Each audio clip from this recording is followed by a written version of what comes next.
Assalamualaikum warahmatullahi wabarakatuh. Innal hamdalillah nahmaduhu wa nasta'inuhu wa nastaghfiruh wa na'udzu billahi min shururi anfusina wa min sayyiati a'malina. Man yahdihillahu fala mudilla lahu ومن يضلل فلا هادي له أشهد أن لا إله إلا الله وحده لا شريك له وأشهد أن محمدا عبده ورسوله أما بعد فإن أصدق الحديث كتاب الله وخير الهدي هدي محمد صلى الله عليه وسلم وشر الأمور محدثاتها وكل محدثة بدعة وكل بدعة ضلالة وكل ضلالة في النار. Ma'asyiral muslimin, para hadirin, para jamaah rahimakumullah, kita bersyukur kepada Allah Subhanahu wa taala yang memberikan taufiknya kepada kita. Semoga kita istiqamah di atas jalan iman, istiqamah di atas tauhid dan sunnah Nabi sallallahu alaihi wasallam. Kedua kalinya salawat dan salam semoga tercurah kepada Nabi kita Muhammad sallallahu alaihi wasallam, kepada keluarganya, semua para sahabatnya dan umatnya yang setia sampai hari kiamat. Insyaallah pada malam hari ini kita akan mengawali kajian kita dalam membahas kitab At-Tauhid. Kita akan membahas kitab At-Tauhid dan saya akan berpatokan pada At-Tawdihul Mufid ala kitab At-Tauhid. At-Tawdihul Mufid li masail kitab At-Tauhid yang disyarah oleh Syekh Abdullah Ad-Duwaish rahimahullahu taala. Dan di sini pensyarah tidak mensyarah panjang lebar, tapi hanya mensyarah masail kitab tauhid. Karena kitab tauhid ini membahas tentang dalil Al-Qur'an, sunnah Nabi, athar para salaf, kemudian setelah itu disebutkan masail atau faedah-faedah. Nah, syarah ini hanya menjelaskan tentang yaitu faedah-faedahnya. Sebelum kita membahas kitab ini, saya akan menjelaskan tentang kenapa kita harus mengkaji kitab tauhid. Kenapa kita harus mengkaji kitab At-Tauhid. Yang pertama, karena tauhid merupakan misi dakwahnya para rasul. Kalau para rasul dahulu memahamkan umatnya tentang tauhid, yang paling mulia rasul kita, nabi kita Muhammad sallallahu alaihi wasallam, berarti kita harus memahami tentang tauhid. Semua rasul mengatakan kepada kaumnya, u'budullaha ma lahum min ilahin ghairuh. Sembahlah Allah dan tidak ada sembahan selain Allah. Maka ini menggambarkan bahwasanya tauhid merupakan dakwahnya semua nabi dan rasul. Maka setiap orang yang berdakwah mengajak semua pembahasan, tapi dia melupakan pembahasan tentang tauhid dan mengingatkan manusia dari perbuatan syirik, maka hakikatnya dia belum berdakwah. Karena pondasinya, asasnya, intisari dakwahnya para rasul belum didakwahkan. Dan kalau kita lihat bahwasanya para nabi menggunakan dakwah tauhid ini sebagai obat terhadap semua problematika yang terjadi di tengah-tengah masyarakat. Kan umat zaman Rasul kan beda-beda. Dari Rasul pertama sampai terakhir beda-beda. Problem yang mereka hadapi beda-beda. Tapi ada satu resep yang pasti digunakan oleh para rasul, yaitu resep dengan membenahi hati manusia, mengajarkan kepada mereka tauhid dan membersihkan hati mereka dari perbuatan syirik kepada Allah Subhanahu wa taala. Maka tatkala para rasul mengawali dakwanya dengan tauhid dan terus mendakwahkan tauhid, terlebih lagi Nabi kita Muhammad sallallahu alaihi wasallam 13 tahun di Makkah mendakwahkan tauhid. Salat pun disyariatkan itu hanya tahun-tahun terakhir, ketika Rasulullah masih di Makkah sebelum hijrah, sampai ketika Rasulullah meninggal dunia tetap tidak melupakan dakwah tauhid. Dan beliau mengingatkan, la'anallahu al-yahuda wan nasara ittakhadhu qubur anbiya'i masajida. Allah melaknat orang-orang Yahudi dan Nasrani karena mereka menjadikan kuburan nabi-nabi mereka sebagai masjid.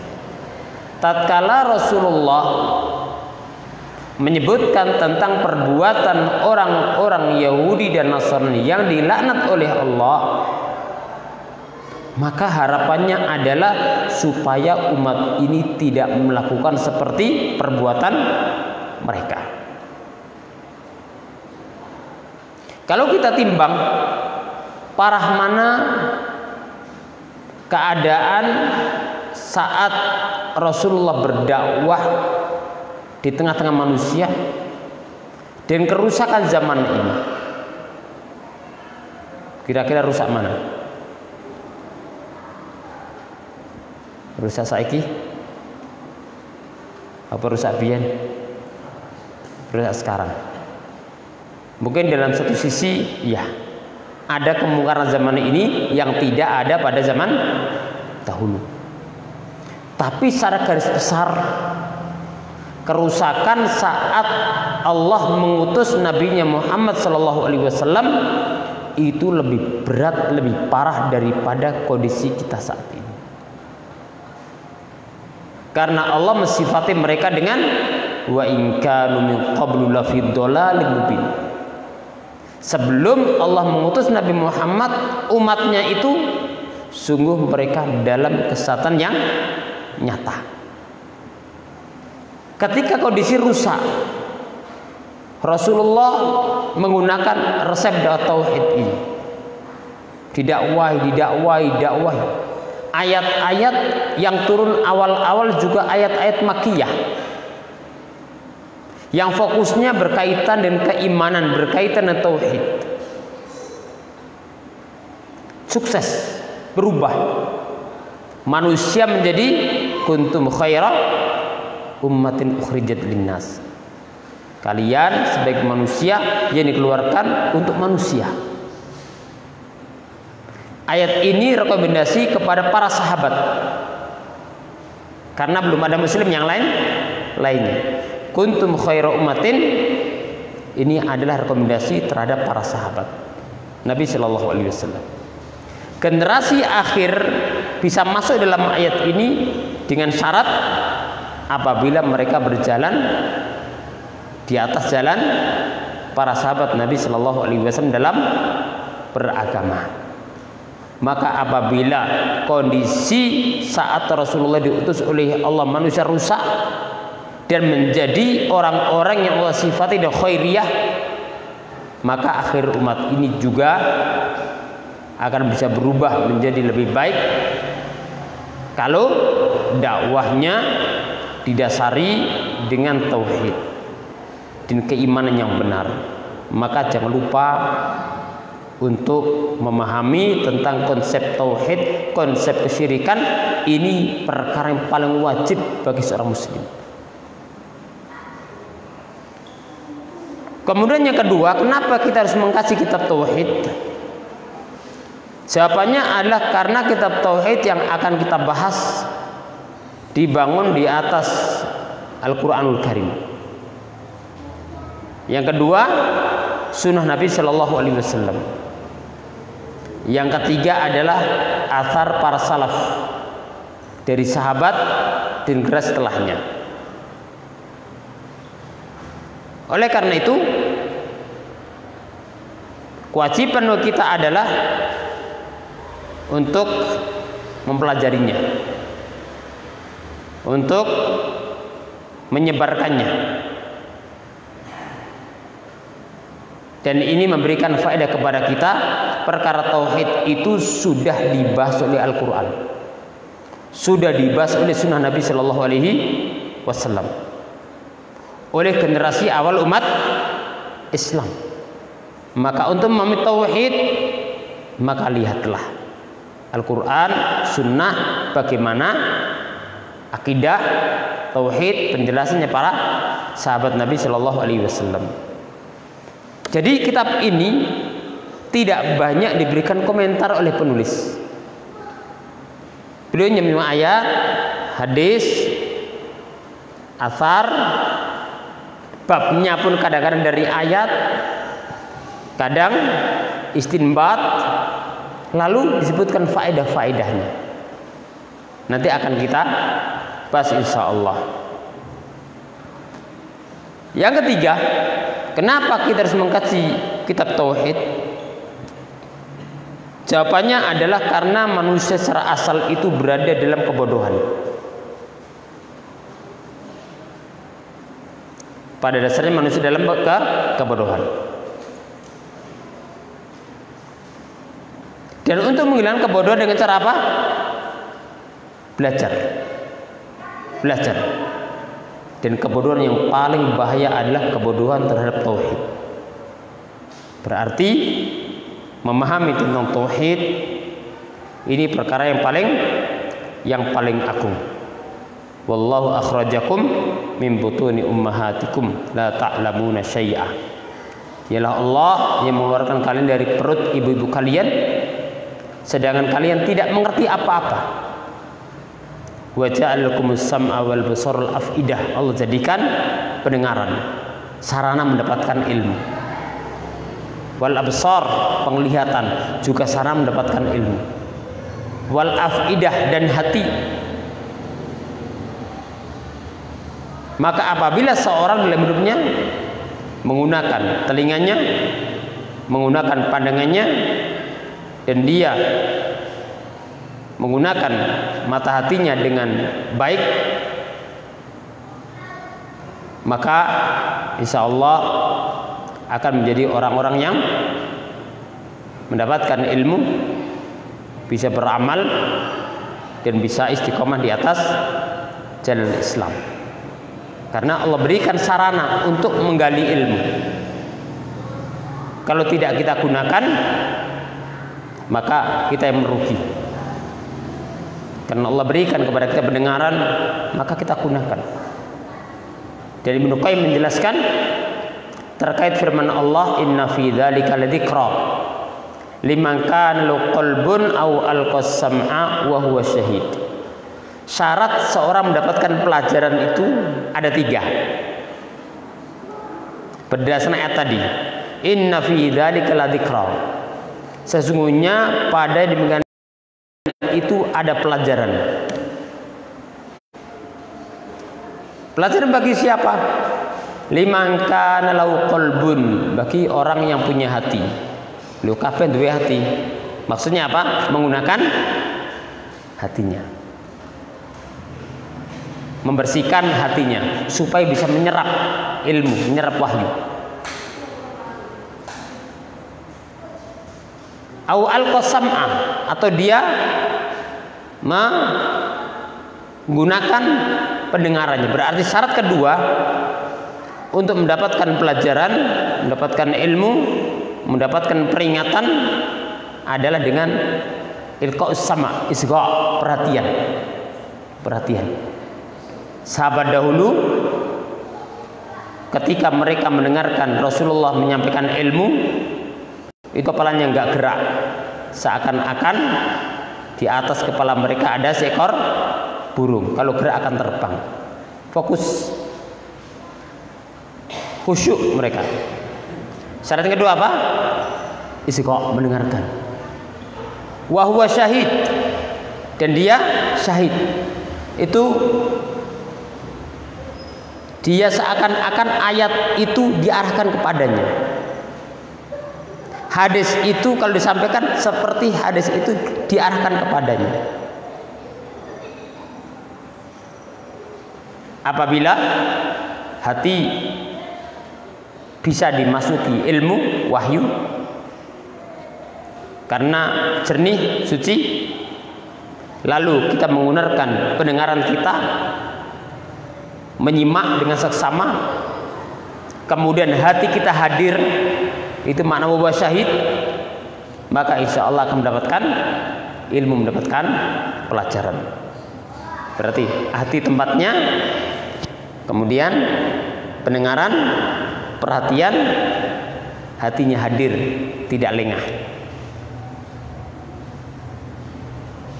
Kemudian yang keempat, kenapa kita harus mengkaji kitab tauhid? Jawabannya adalah karena amal manusia tidak akan diterima oleh Allah kecuali apabila amal tersebut dibangun di atas tauhid, bersih dari noda kesyirikan. La in asyrakta la yahbatanna amaluka wa la takunanna minal khasirin. Jika berbuat syirik, amalanmu akan hapus dan kamu akan menjadi orang-orang yang merugi. Berarti apabila amal itu harus dengan tauhid dan harus selamat dari kesyirikan, berarti kita harus perhatian dengan pelajaran tauhid ini supaya amal kita menjadi amal makbulah, amal yang diterima oleh Allah Subhanahu wa ta'ala. Baik, sekarang kita masuk pada kitab tauhid. Sebagian manuskrip kitab tauhid ini tidak ada muqaddimahnya, langsung kitab tauhid begitu saja. Tapi seperti nuskhah yang digunakan oleh penulis atau Tawdihul Mufid li Masail kitab tauhid, maka beliau menyebutkan bahwasanya kitab tauhid ini ada muqaddimin sedikit. Yang pertama, Bismillahirrahmanirrahim. Berarti beliau mengawali kitabnya dengan basmalah, dan ini sunnah. Yang kedua, walhamdulillah.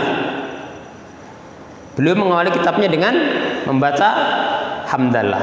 Ini juga sunnah dalam membuat karya tulis. Yang ketiga, wassallallahu ala Muhammadin wa ala alihi wasallam. Beliau mengawali kitabnya dengan membaca salawat dan salam kepada Nabi Sallallahu Alaihi Wasallam. Maka basmalah, hamdalah, dan salawat kepada Rasulullah ini termasuk adab di antara adab-adab dalam membuat karya tulis, sebagaimana dikerjakan oleh Nabi Muhammad Sallallahu Alaihi Wasallam, begitu pula para sahabat Nabi Sallallahu Alaihi Wasallam. Qala al-mu'allif kitabut tauhid. Kitabu at-tauhid. Apa arti at-tauhid? At-tauhidu dari kata wahada yuwahidu tauhidan. Ai ja'ala syai'a wahidan. Wahada yuwahidu tauhid, dan artinya ja'ala syai'a wahidan. Menjadikan suatu itu esa. Berarti kalau kita katakan tauhidullah fil ibadah, mentauhidkan Allah dalam ibadah, berarti menjadikan ibadah itu esa hanya kepada Allah. Kalau kita katakan tauhidullah fid doa, mentauhidkan Allah dalam doa, berarti doa itu hanya kepada Allah, tidak doa kepada selainnya. Begitu pula aneka ragam ibadah. Aneka ragam ibadah harus ditujukan kepada Allah, dan itu tauhid. Karena tadi dikatakan tauhid itu artinya apa? Ja'ala syai'a wahidah, menjadikan suatu itu esa. Adapun tauhid secara istilah, para ulama memberikan definisi dengan aneka ragam ungkapan. Tapi di antara ungkapan yang ringkas dan padat berkaitan dengan definisi tauhid adalah ifradullah bihuquqihi. Apa definisinya? Ifradullah bihuquqihi atau bihuquqillah, yaitu mengesakan Allah dalam hak-haknya. Mengesakan Allah dalam hak-haknya. Mengesakan Allah dalam hak-haknya. Dan berkaitan dengan tauhid, hak Allah itu ada 3. Berkaitan dengan tauhid Allah itu ada 3. Yang pertama, hak Allah dalam rububiyahnya. Hak Allah dalam rububiyahnya, yaitu berkaitan dengan perbuatan-perbuatan Allah.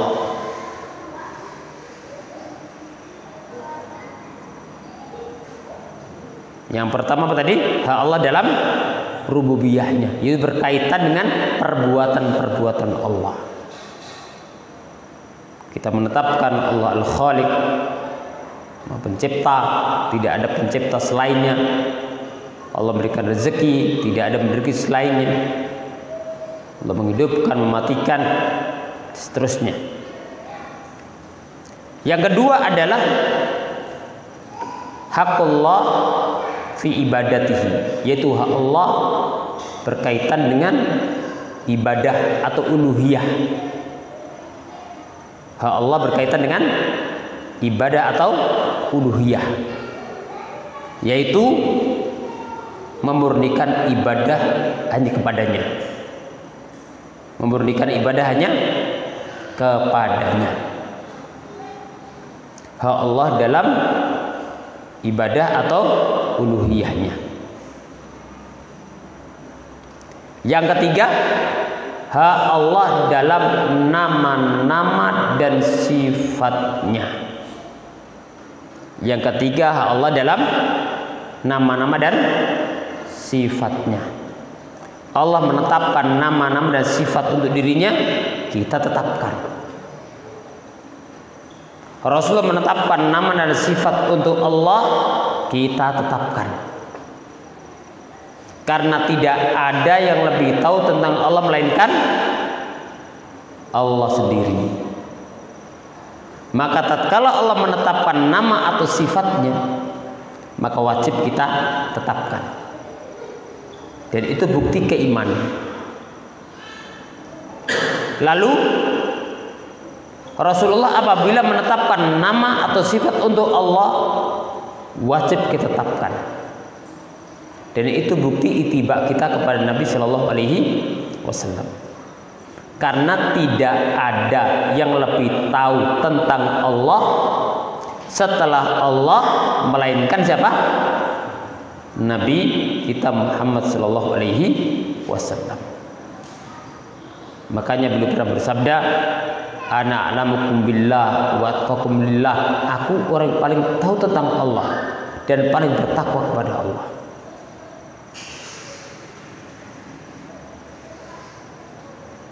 Kembali lagi pada definisi tauhid apa tadi? Ifradullah bi huquqihi, mengesahkan Allah dalam hak-haknya. Satu hak Allah berkaitan rububiyahnya, maksudnya adalah perbuatan-perbuatan Allah yang wajib kita tetapkan dan kita imani. Yang kedua, hak Allah dalam ibadah atau uluhiyahnya. Ini berkaitan dengan pemurnian ibadahnya kepada Allah. Yang ketiga berkaitan nama dan sifat. Berkaitan nama dan sifat. Kita tetapkan yang Allah tetapkan, kita tetapkan Nabi sallallahu alaihi wasallam tanpa kita rubah, tanpa kita buang, tanpa kita serupakan dengan makhluknya, dan tanpa kita bagaimanakan. Sebagaimana zat Allah tidak sama dengan makhluknya, maka hakikat sifat Allah tidak sama dengan makhluknya. Kesamaan nama tidak mesti sama pada hakikatnya. Nah, kitab tauhid ini kalau kita lihat mencakup 3 jenis tauhid. Tauhid tentang rububiyah, uluhiyah, asma dan sifat. Tapi pembahasan tentang rububiyah dan asma sifat tidak banyak. Tapi lebih fokus pembahasannya adalah berkaitan dengan tauhidul ibadah atau tauhid al-uluhiyah. Karena pada zaman muallif yang banyak terjadi penyimpangan adalah berkaitan dengan hak Allah dalam uluhiyah, yaitu tauhid ibadah, tauhid uluhiyah. Setelah al-muallif mengatakan kitabut tauhid, langsung wa qaulullahi ta'ala. Jadi nggak pakai panjang lebar menjelaskan, memperinci, nggak pakai, langsung kitabut tauhid wa qaulullahi ta'ala, dan firman Allah ta'ala, wa ma khalaqatul jinna wal insa illa liya'budun, dan tidaklah aku ciptakan jin dan manusia kecuali untuk ibadah kepadaku, kata Allah. Coba perhatikan ayat ini, ayat yang sudah kita hafal. Di sini ada perbuatan Allah. Ada perbuatan Allah. Mana? Menciptakan.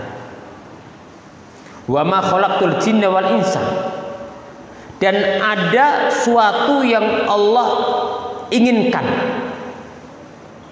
yang menjadi tujuan daripada penciptaan. Apa itu? Illa liya'budun, agar manusia ibadah kepada Allah. Lanjutan ayat, wa ma uridu minhum min rizqin wa ma uridu ayut'imun innallahu warrazzaqu dzul quwwatil matin. Aku tidak mengharapkan dari mereka rezeki, tidak pula makan, karena Allah Maha memberikan rezeki dan Allah Maha kuat. Berarti dalam ayat ini ada pembahasan tentang tauhid rububiyah. Wa ma khalaqtu al-khalq. Di sini ada pembahasan tentang uluhiyah. Illa liya'budun. Kemudian innallaha warrazzaqu dzul quwwatil matin, tentang nama dan sifat Allah. Nama dan sifat Allah. Saya tanya, mana syahid yang diinginkan oleh penulis dari dalil wa ma khalaqtul jinna wal insa illa liya'budun, kaitan dengan tauhid mana? Mana? Illa liya'budun, kan ibadah, kalau tauhid. Mana tauhidnya? Arti ibadah adalah tauhid. Kata sahabat Ibnu Abbas, kullu ibadatin fil Qur'an maknaha tauhid. Setiap kata ibadah dalam Al-Qur'an artinya adalah tauhid. Sehingga antara ibadah dengan tauhid itu ada kesamaan dan ada perbedaan. Antara ibadah dan tauhid itu ada kesamaan dan ada perbedaan. Kalau ditinjau dari tujuannya,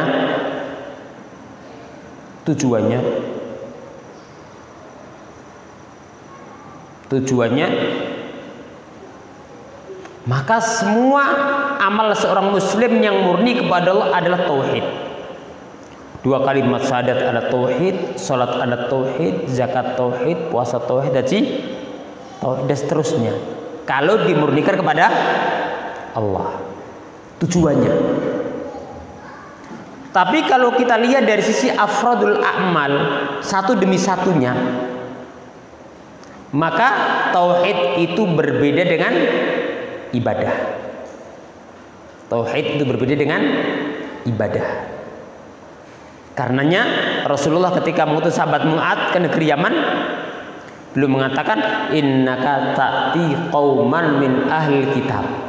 Engkau akan mendatangi kaum dari ahlul kitab. Siapa mereka? Yahudi dan Nasrani. Falyakun awwala ma tad'u ilaihi syahadatu la ilaha illallah. Maka hendaknya pertama kali yang kamu dakwakan adalah kalimat la ilaha illallah. Dalam lafaz yang lainnya ila an yuwahhidullah, sampai mereka benar-benar mentauhidkan Allah, mengesahkan Allah. Setelah Rasulullah menyampaikan, pertama adalah engkau dakwahkan kalimat la ilaha illallah.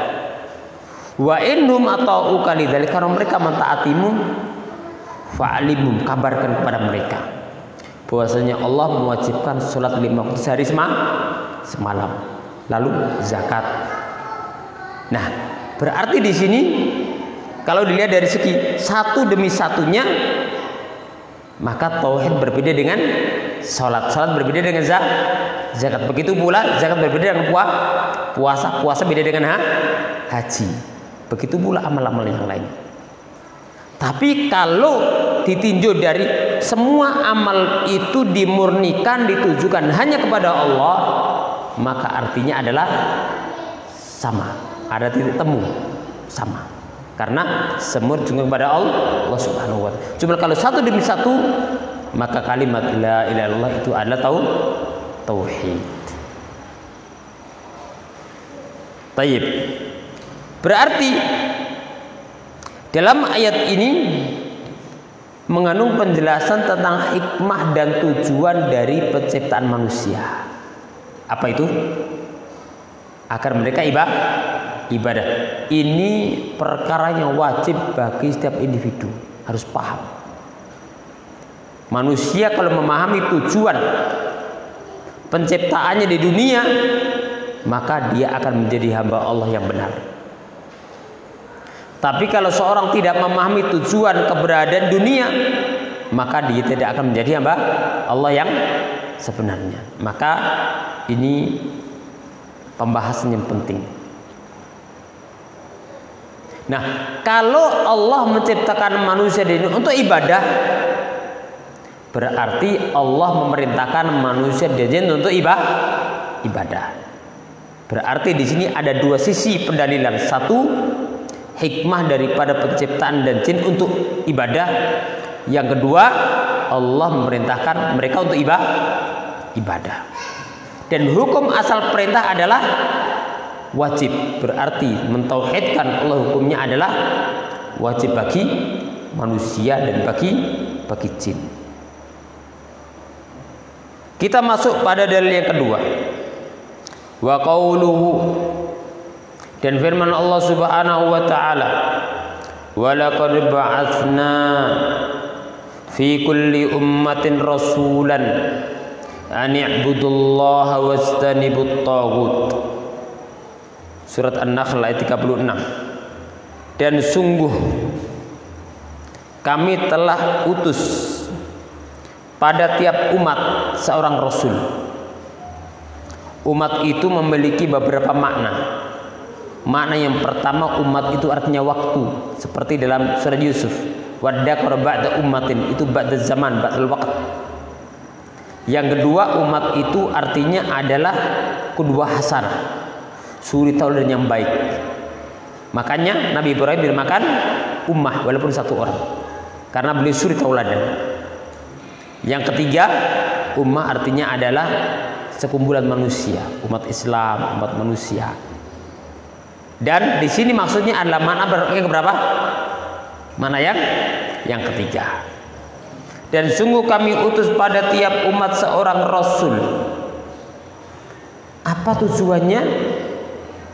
Apa hikmahnya? Ani'budullaha wastanibut taghut, agar menyembah Allah dan jauhilah taghut, untuk menyerukan manusia ubudullah, sembahlah Allah dan jauhilah taghut. Mana yang masuk dalam pembahasan tauhid? Kan kitab tauhid kan judulnya kan. Mana ayat ini yang menjelaskan tentang tauhid? Yang pertama, ani budullah, sembahlah Allah. Karena ibadah artinya adalah tauhid. Sebagian menjelaskan Ibnu Abbas, kullu ma warada fil Quran minal ibadah wa huwa tauhid.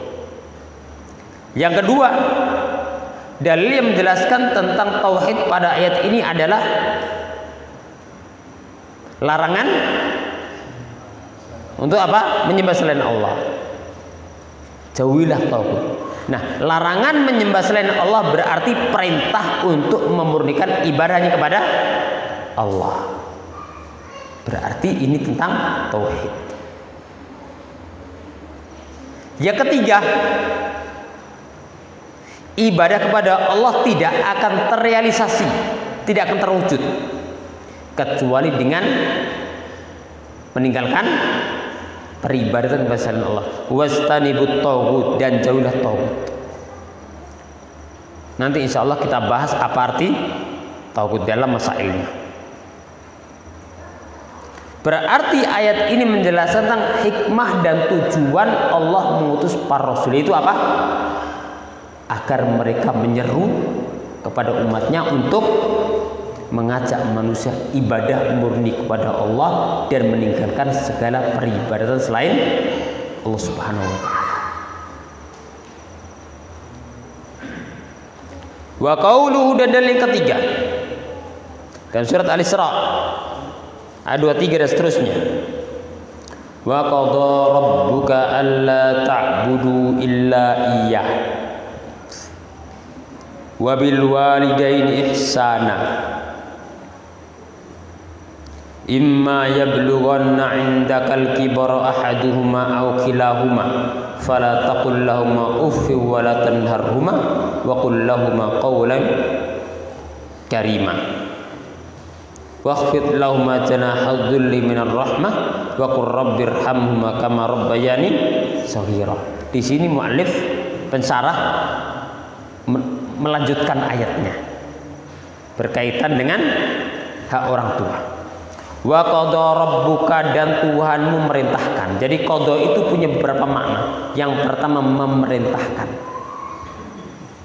Berarti wa qadha rabbuka, Tuhanmu memerintahkan. Makna yang kedua, wa qadha adalah wassa. Berartinya dan Tuhanmu mewasiatkan. Qadha artinya adalah qadha yang diqadha menetapkan. Berarti Tuhanmu telah menetapkan. Wa qadha artinya aujaba, berarti Tuhanmu telah mewajibkan. Apa itu? Alla ta'budu illa iyyah, agar kalian tidak ibadah kecuali hanya kepada Allah. Mana yang menjadi dalil tauhid? Alla ta'budu illa iyyah, agar kalian tidak ibadah kecuali hanya kepadanya, kepada Allah. Nah, ayat ini merupakan tafsir bagi tauhid. Tafsir bagi kalimat la ilaha illallah. Allah ta'budu itu sama dengan la ilaha illa iya, artinya adalah illallah, yang dalamnya mengandung penetapan dan peniadaan. Allah ta'budu itu la ilaha, meniadakan segalanya yang ibadah selain Allah. Illa iya artinya illallah, yaitu menetapkan. Kemudian lanjutan ayat wabil walidaini ihsana, berbuat baiklah kepada kedua orang tua apabila telah mencapai usia lanjut salah satu atau keduanya. Jangan katakan dan jangan engkau hardik atau bentak, tapi ucapkanlah ucapan yang baik. Jadi Allah melarang mengucapkan dan melarang bentak. Lalu Allah memberikan solusi, perintah, wejangan, nasihat, yaitu apa? Wa qul lahum qawlan karima, ucapkan padanya ucapan yang mulia, yang baik. Kemudian sikapnya waqfid lahum janahadzul minar rahmah, dan merendahlah, menunduklah, artinya jangan sombong pada keduanya karena kasih sayang. Dan doakan wa qur rabbirhamhuma kama rabbayani shaghira, akan ingat akan jasa kedua orang tua. Tapi sahihnya dalam ayat ini adalah alla ta'budu illa iya. Makanya di kitab Peterjemahan Tauhidnya apa? Wa qadara rabbuka alla ta'budu illa iya. Tapi pensarah menyempurnakan dengan hak kedua orang tua, karena dalam Al-Qur'an itu sering digandengkan antara hak Allah dengan hak kedua orang tua. Kalau hak kedua orang tua itu hak manusia yang paling berjasa kepada dirinya. Hak Allah adalah hak sang pencipta, hak sang pencipta. Kemudian dalil yang keempat, wa'budullaha wa la tusyriku bihi syai'a. Coba perhatikan, wa'budullah artinya apa? Dan sembahlah Allah, dan jangan kalian sekutukan Allah dengan suatu apapun. Mana yang menjadi pembahasan tauhid? Yang pertama, wa'budullah, sembahlah Allah. Dan tadi kita mendengar penjelasan Ibnu Abbas, setiap ibadah dalam Al-Quran artinya adalah tauhid. Berarti wa'budullah artinya wahidullah, murnikan ibadah kepada Allah. Yang kedua, wala tusyriku bisyai'ah, larangan berbuat kesyirikan. Larangan berbuat syirik berarti perintah memurnikan ibadahnya kepada Allah, dan itu tauhid. Dan ini memberikan faidah, tauhid itu tidak akan terrealisasi, ibadah itu tidak akan menjadi ibadah kecuali dengan meninggalkan kesyirikan dengan aneka ragamnya. Antum perhatikan, wala tusyriku bisyai'ah, dalam ilmu balaghah namanya nakirah fi siyaqi nahyi, yaitu nakirah umum syai'an dalam konteks larangan. Ini bermakna umum, artinya Allah jangan sekutukan dengan suatu apapun. Jangan sekutukan Allah dengan malaikat, jangan sekutukan Allah dengan para nabi atau para rasul, sekutukan Allah dengan matahari, jangan dengan bulan, jangan dengan manusia yang hidup maupun yang mati, jangan. Tapi berikan ibadah murni kepada Allah Subhanahu wa taala. Ayat ini surat An-Nisa ayat 36 ini kalau kita lanjutkan, itu ada penjelasan tentang hak 10 dalam Islam yang dikenal dengan al-huququl asyrah, 10 hak dalam Islam. Tapi aku perhatikan, yang pertama kali Allah menjelaskan tentang hak yang paling tinggi, yaitu apa? Hak Allah Subhanahu wa taala. Apa itu? Wa'budullah wa la tusyriku bihi syai'an. Sembahlah Allah dan jangan sekutukan Allah dengan sesuatu apapun. Taib, masyarul muslimin rahimakumullah. Ini insyaallah muqaddimah yang dapat kita bahas pada kesempatan yang mulia ini. Insyaallah pertemuan berikutnya kita masuk pada dalil yang kelima. Dalil yang kelima insyaallah taala. Demikian dapat kita bahas. Kurang lebihnya mohon maaf. Jazakumullahu khairan. Subhanallah, la ilaha illa anta, astaghfiruka wa atubu ilaik. Assalamualaikum warahmatullahi wabarakatuh.